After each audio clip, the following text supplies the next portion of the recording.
Tataskweyak Cree Nation is one of many communities throughout Canada that is under a drinking water advisory. In 2019, the community launched a class action lawsuit, and that action was certified in July of 2020. Now, the community is calling on the United Nations to help with their water crisis.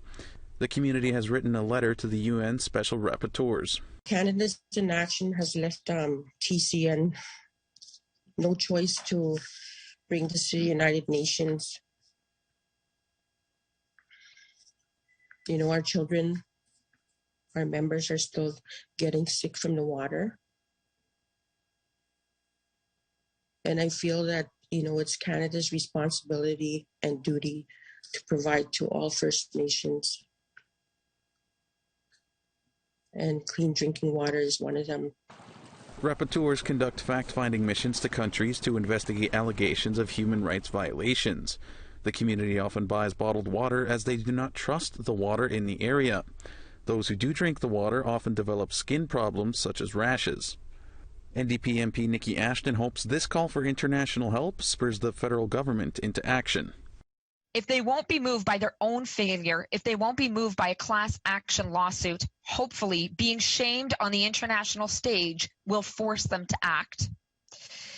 Let's be clear, this is a pattern of this government. They've been sued for a lack of funding for First Nations children in care over their failure to get clean drinking water. It begs the question, how many lawsuits will it take for the federal government to respect their human rights obligations to First Nations? Tataskweyak conducted 2 water studies at their own expense in 2018 and 2019 for the water they get from Split Lake. According to the community's lawyer, the results showed the water treatment plant is unable to treat the various bacteria in the water, which includes E. coli contamination and 3 types of blue-green algae which produce toxins harmful to humans. The water treatment plant is not designed to remove all of those toxins. And as Ms. Ashton mentioned, the current testing regime does not test for all of them.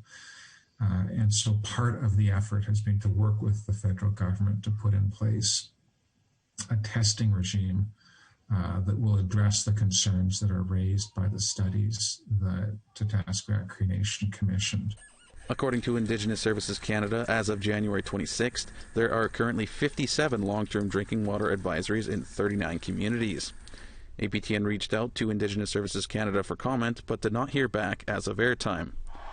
Daryl Stranger, APTN National News, Winnipeg.